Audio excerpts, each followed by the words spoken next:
Hello दोस्तों। आज हम आषाढ़ का एक दिन नाटक को पूरा विस्तार से जानेंगे। आषाढ़ का एक दिन नाटक। नाटककार है मोहन राकेश। लिखा गया था 3 मार्च से 21 अप्रैल 1958 ईस्वी के बीच। प्रकाशन हुआ था जून 1958 ईस्वी में। अंक है 3 अंक। दृश्य पहला दृश्य में है मल्लिका के घर का। आषाढ़ का एक दिन मोहन राकेश का पहला नाटक है। आषाढ़ का एक दिन नाटक को आधुनिक युग का प्रथम नाटक भी कहा जाता है। आधुनिक युग का प्रथम नाटक किसे कहा जाता है? आषाढ़ का एक दिन नाटक को। आषाढ़ का एक दिन महाकवि कालिदास के निजी जीवन पर आधारित है। आषाढ़ का एक दिन का परिवेश ऐतिहासिक है, परंतु उसमें आज की आधुनिक समस्या को भी प्रस्तुत किया गया है। नाटक के पात्र देखते हैं। इस नाटक के पात्र हैं, पुरुष पात्र है। पहला है कालिदास, जो कवि है, नायक है। दंतुल राजपुरुष है। मातुल कवि मातुल है। निक्षेप ग्राम पुरुष। विलोम ग्राम पुरुष तथा कालिदास के बचपन का मित्र तथा खलनायक है। अनुस्वार अधिकारी है। अनुनासिक यह भी अधिकारी है। स्त्री पात्र है अंबिका, ग्राम की एक वृद्धा मल्लिका की मां। मल्लिका अंबिका की पुत्री, कालिदास की प्रेयसी तथा इस नाटक की नायिका। रंगिनी नागरी है। संगिनी नागरी है। प्रियंगु मंजरी राजकन्या, जो कवि पत्नी है, कालिदास की पत्नी है तथा सहनायिका है। नाटक में प्रतीक योजना। कालिदास सृजनात्मक शक्तियों का प्रतीक है। मल्लिका कालिदास की आस्था का प्रतीक है। घायल हरिण शावक कालिदास की कोमल भावना और संवेदनशीलता का प्रतीक है। इस नाटक की दृश्य योजना है। आषाढ़ का एक दिन नाटक में एक ही दृश्य है और वह है मल्लिका के घर का। दूसरे और तीसरे अंक में योजना में सिर्फ इतना परिवर्तन हुआ है कि पलंग पर बिछी चादर कुछ ज्यादा फट गई है और 2 दीपकों के स्थान पर एक दीपक रह गया है। दृश्य विधान बेहद सरल है, जिसे आयोजित करने में निर्देशक को कोई समस्या नहीं होती। आषाढ़ का एक दिन का मंचन भी हुआ था। अनामिका कलकत्ता में, राष्ट्रीय नाट्य विद्यालय नई दिल्ली में, थिएटर यूनिट मुंबई में, प्रयाग रंगमंच इलाहाबाद में, रंगबानी कानपुर में, देशांतर नई दिल्ली में, रूपांतर गोरखपुर में। इस नाटक का सारांश। कथा का आरंभ आषाढ़ की मूसलधार वर्षा से प्रकृति के सुंदर वातावरण में होता है। इस नाटक की नायिका गांव की बाला मल्लिका वर्षा में खूब भीगकर और प्रेम से पुलकित होकर अपने घर आती है। मल्लिका की विधवा मां अंबिका अपनी पुत्री को भीगकर आते देखकर उसके प्रति अधिक अनुराग होने के कारण क्रोधित होती है। कालिदास इस नाटक का नायक है और वह अपने नामाजी मातुल के यहाँ रहता है। मामाजी मातुल के यहाँ रहता है। वह भावना संपन्न एवं प्रकृति प्रेमी है। कालिदास और मल्लिका एक दूसरे से प्रेम से अनुरक्त होते हैं। मल्लिका का कालिदास के साथ पर्वतमालाओं में घूमना अंबिका को अच्छा नहीं लगता, क्योंकि अंबिका अपनी बेटी को लोक निंदा का कारण कालिदास को मानती है, अतः वह उसे पसंद भी करती नहीं है। अंबिका अपनी पुत्री का विवाह कहीं दूसरी ओर करवाना चाहती है, लेकिन मां के विवाह संबंधी विचारों से मल्लिका सहमत नहीं होती, क्योंकि वह कालिदास से प्रेम करती है। साथ ही वह स्वतंत्रता प्रेमी भी। मां के समान मल्लिका के मन में कालिदास के प्रेम को लेकर बदनामी का कोई भय नहीं होता। वह अपनी माँ के वचनों की भी कोई चिंता नहीं करती। मल्लिका अपनी माँ की भावनाओं को समझती है। कालिदास एक दिन उज्जैन के पर्वत शिखरों की मनोहरिणी छटा को निहार कर मुक्त हो गए थे। वो ग्रामीण बालक अपने शैशवकाल की चिरसंगिनी मल्लिका के साथ उस सुहावनी ऋतु की शोभा देखकर प्रकृति प्रेम के कारण तन्मय हो रहा था। समीपवर्ती प्रदेश में सहसा एक मूर्ख शावक को किसी बधिक ने बाणों से बीत कर दिया। मूर्ख शावक की दयनीय दशा देखकर कालिदास का करुणामय हृदय द्रवित हो उठा और उस आहत मूर्ख शावक को अपने पुष्ट कंधों पर रखकर वे अपनी चिर परिचित ग्रामीण बालिका मल्लिका के घर ले गए। दोनों उपचार कर रही होते हैं कि राज्य अधिकारी बधिक ने वहां आकर इन दोनों की भर्त्सना करनी प्रारंभ कर दी। जब राज कर्मचारी दंतुल ने मल्लिका और कालिदास को अपनी तीखी तलवार से भयभीत करते हुए मूर्ख शावक की प्राप्ति के लिए दुराग्रह किया तो मल्लिका ने उत्तर दिया, ठहरो राजपुरुष, तुम्हारे लिए प्रश्न अधिकार का है, उसके लिए संवेदना का। कालिदास निशस्त्र होते हुए भी तुम्हारे शस्त्र की चिंता नहीं करेंगे। यह स्थिति बड़ी नाटकीय है। वास्तव में उज्जयिनी के महाराज दंतुल को दूत रूप से इसलिए भेजा था कि वह कवि कालिदास को राजसभा में अपने साथ ले आए।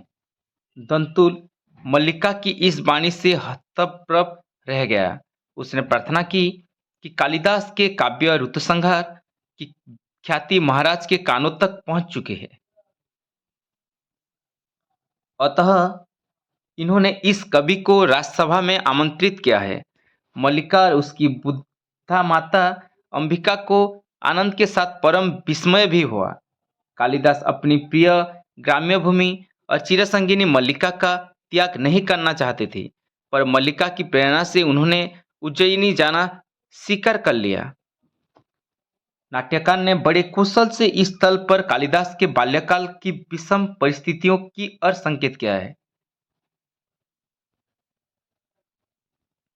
मल्लिका कहती है, तुम जानती हो कि उनका जीवन परिस्थितियों की कैसी विडंबना में बीता है।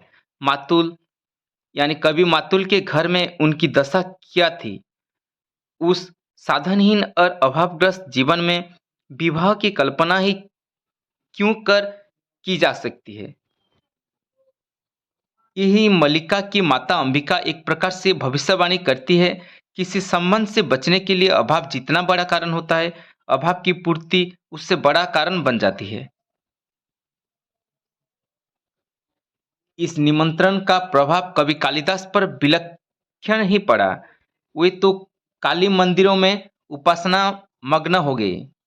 राजसम्मान की उन्हें लेस मात्र भी अभिलाषा नहीं थी। वे अपने ग्रामीण जीवन के सुखमय साहचर्य से वंचित नहीं होना चाहते थे, किंतु मल्लिका की प्रेरणा से उन्होंने राजसम्मान को स्वीकार कर उज्जयिनी को प्रस्थान किया। मल्लिका से मल्लिका से परिणय की आशा लगाने वाला विलोम कालिदास की विदा पर माता अंबिका से वार्तालाप करता है। वो कालिदास के साथ वार्तालाप करके यह स्पष्ट करा लेना चाहता है कि कालिदास का अकेले ही उज्जयिनी जाना कहाँ तक उचित है। इस अवसर पर मल्लिका और विलोम के वार्तालाप यह संकेत मिलने लगता है कि माता अंबिका के ही प्रोत्साहन से विलोम मल्लिका के साथ प्रणय सूत्र में बंधने की आशा कर रहा था, किंतु मल्लिका उसे एक अनचाहे अतिथि के रूप में ही स्वीकार करना चाहती थी। कालिदास उज्जयिनी को प्रस्थान करते हैं, किंतु उनका हृदय जैसे बेसिल हो जाता है। उस समय उनके हृदय भार को हल्का करते हुए मल्लिका कहती है, विश्वास करो, तुम यहाँ से जाकर भी यहाँ से विच्छिन्न नहीं होोगे। यहाँ ही की वायु, यहाँ के मेघ, यहाँ के हरिण, इन सबको तुम साथ ले जाओगे और मैं भी तुमसे दूर नहीं रहूंगी। जब भी मैं तुम्हारे निकट होना चाहूंगी, पर्वत शिखर पर चली जाऊंगी और उड़ करते हुए मेघों में घिर जाया करूंगी। कालिदास की प्रस्थान बेला में मल्लिका के नेत्रों से अश्रुधारा उमड़ने लगती है, तो माँ की गोद में मुंह ढक वह बैठ जाती है। यही प्रथम अंक समाप्त। कालिदास उज्जयिनी की राजसभा में सम्मानित होकर काव्य रचना में व्यस्त जाता है रहने लगे। उनकी काव्य प्रतिभा पर रीझ कर राजा ने अपनी कन्या पियंगु मंजरी से विवाह कर दिया और उन्हें काश्मीर का शासक नियुक्त किया। अगला देखते हैं। कालिदास के साथ राजवैभव चला। मार्ग में पियंगु मंजरी कालिदास के ग्राम का दर्शन करते हुए गई। उसने मल्लिका के उस जर्जर गृह की यात्रा की और उसे नवीन रूप देने का प्रयास किया, किंतु मल्लिका ने यह सब स्वीकार नहीं किया। पियंगु और मल्लिका का इस अवसर पर वार्तालाप बड़ा ही प्रभाव उत्पादक है। प्रियंगु मल्लिका से कहती है, मैं उनसे जान चुकी हूं कि तुम शैशव से उनकी संगिनी रही हो। उनकी रचनाओं से तुम्हारा मोह स्वाभाविक है। प्रियंगु मल्लिका को अपने साथ कश्मीर चलने के लिए बाध्य करना चाहती है, किंतु मल्लिका किसी प्रकार साथ जाने को तैयार नहीं होती। नवीन भवन बनाने के आग्रह को भी यह कहकर टाल देती है, ऐसा मत कीजिए, इस घर को गिराने का आदेश मत दीजिए। ग्रामीण युवक विलोम के मनोभावों के द्वारा नाट्यकार ग्रामीण जनता की मनोवृत्ति को अभिव्यंजित करता है। विलोम नगरवासियों का परिहास भी करता है और उनके वैभव पर चकित भी होता है। वह मल्लिका के घर में बैठकर राजपुरुषों को समीप से देखना चाहता है। उसे आशा है कि कश्मीर के मनोनीत शासक उसके पुराने सखा राजकवि कालिदास आज मल्लिका के आवास पर अवश्य पधारेंगे। मल्लिका बार बार विलोम को चले जाने का आदेश देती है, किंतु वह अपने संकल्प पर दृढ़ रहता है, पर कालिदास नहीं आती। माता अंबिका मल्लिका को समझाती है कि कालिदास का इस जर्जर घर में आना आश्चर्यजनक घटना होगी।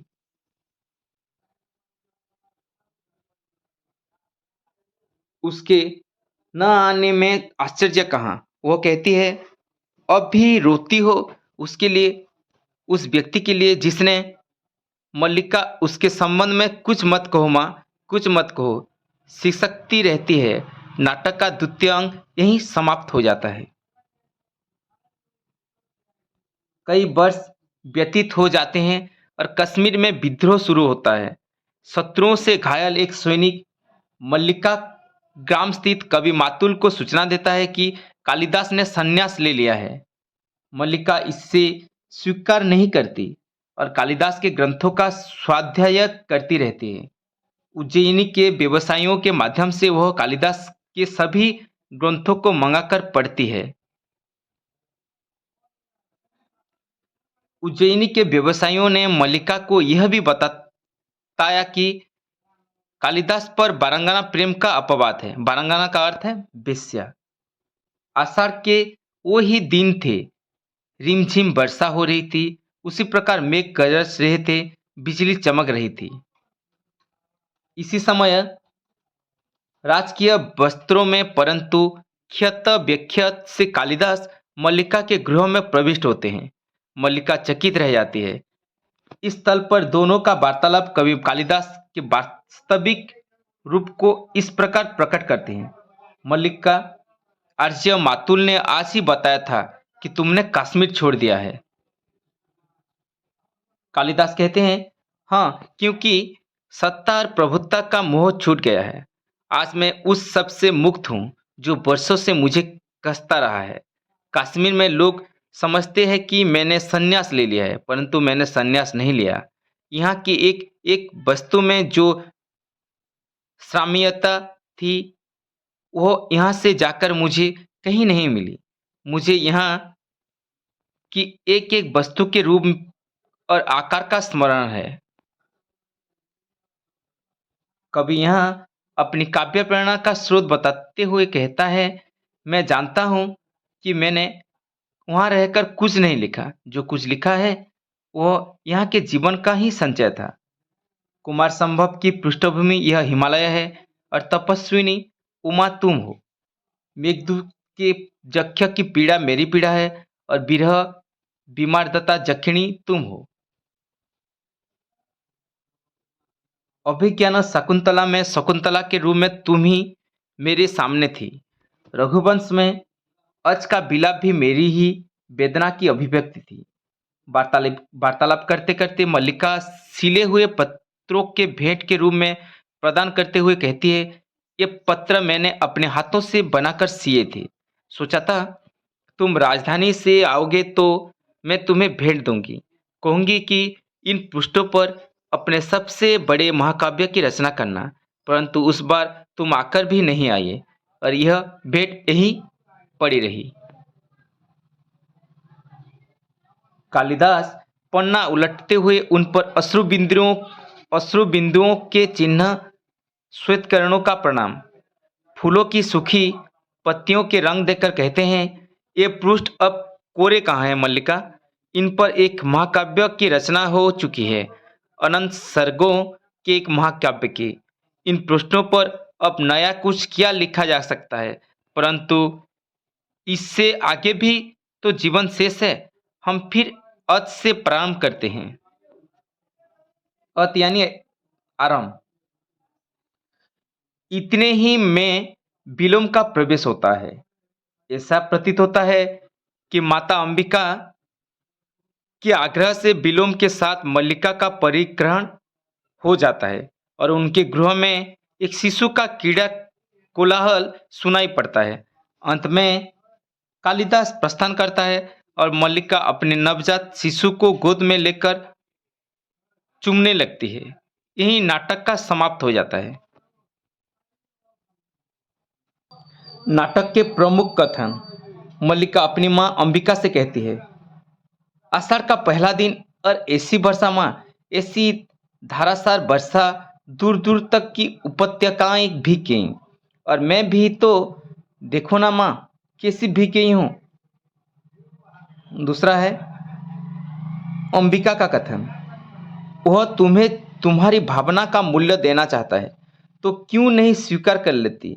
घर की भित्तियों का परिसंस्कार हो जाएगा और तुम उनके यहाँ परिचारिका बनकर रह सकोगी।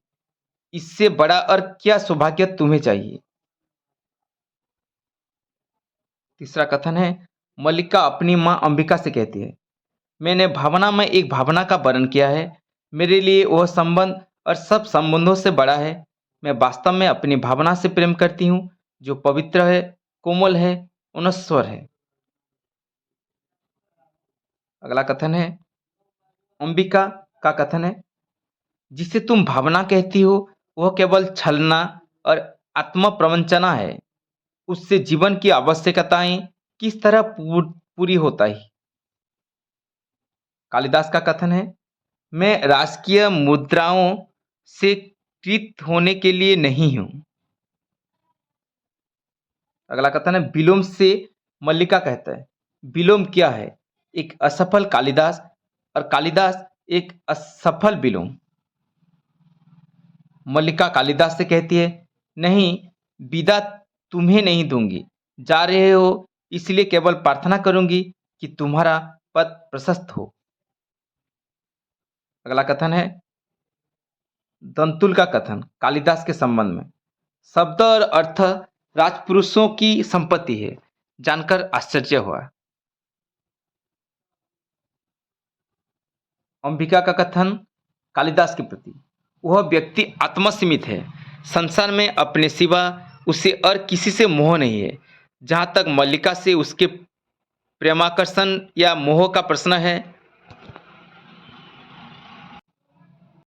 अगला कथन है अंबिका मल्लिका से कहती है, तुम्हारे साथ उनका इतना ही संबंध है कि तुम एक उपादान हो जिसके आश्रय वह अपने से प्रेम कर सकता है, अपने पर गर्व कर सकता है।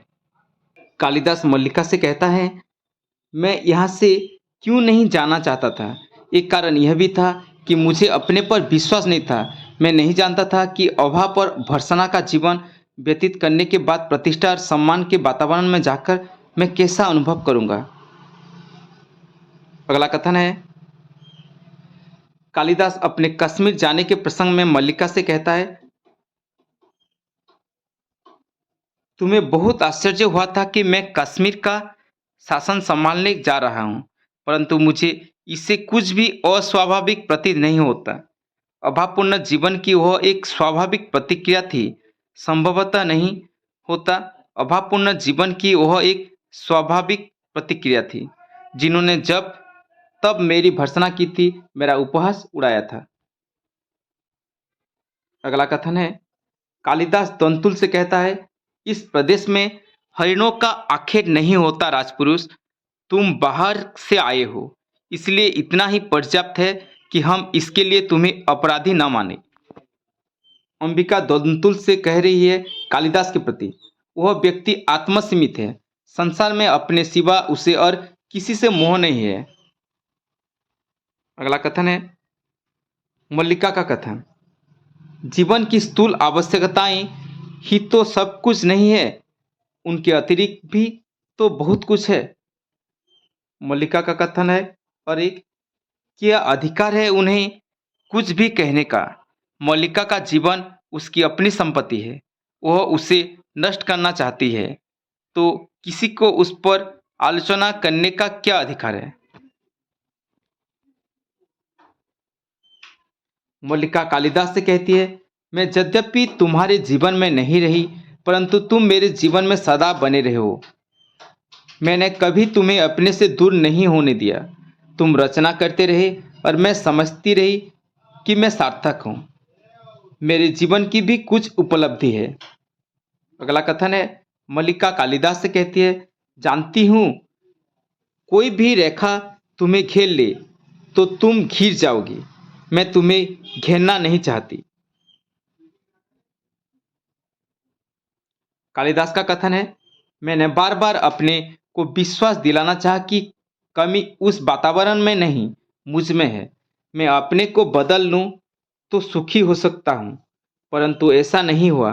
मैं बदल सका न सुखी हो सका, और एक दिन मैंने पाया कि मैं सर्वथा टूट गया हूं। अगला कथन है कालिदास का, मैं अपने को आश्वासन देता रहा कि आज नहीं तो कल मैं परिस्थितियों पर बस पा लूंगा और समान रूप से दोनों क्षेत्रों में अपने को बांट दूंगा, परंतु मैं स्वयं ही परिस्थितियों के हाथों बनता और चलित होना रहा, और एक दिन मैंने पाया कि मैं सर्वथा टूट गया हूं। मैं वह व्यक्ति नहीं हूं जिसका उस विशाल के साथ कुछ भी संबंध था। अगला कथन है, कालिदास मल्लिका से कह रहा है, मैं जानता हूं मैंने वहां रहकर कुछ नहीं लिखा, जो कुछ लिखा है वह यहाँ के जीवन का ही संचय है। मेघदूत के जख्या की पीड़ा मेरी ही पीड़ा है, और विरह विमर्दित जखिनी तुम हो। विलोम का कथन है, यह वास्तव में प्रसन्नता का विषय है कालिदास कि हम दोनों एक दूसरे को इतनी अच्छी तरह समझते हैं। हम दोनों एक दूसरे के बहुत निकट हैं।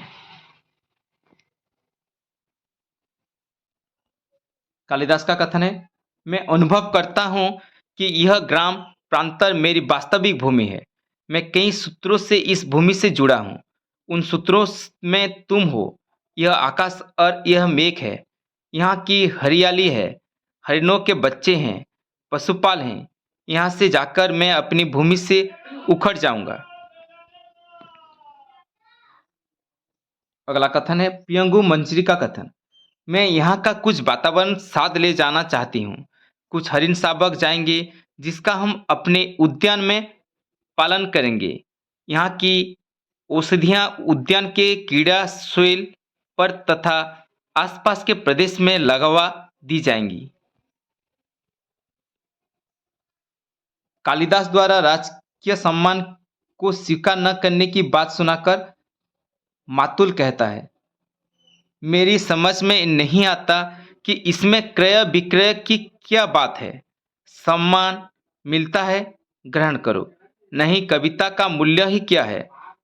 उसकी भौतिक दृष्टि कविता को कवि को महत्व नहीं देती, महत्व देती है सत्ता को, राज्य को, राय के सम्मान को।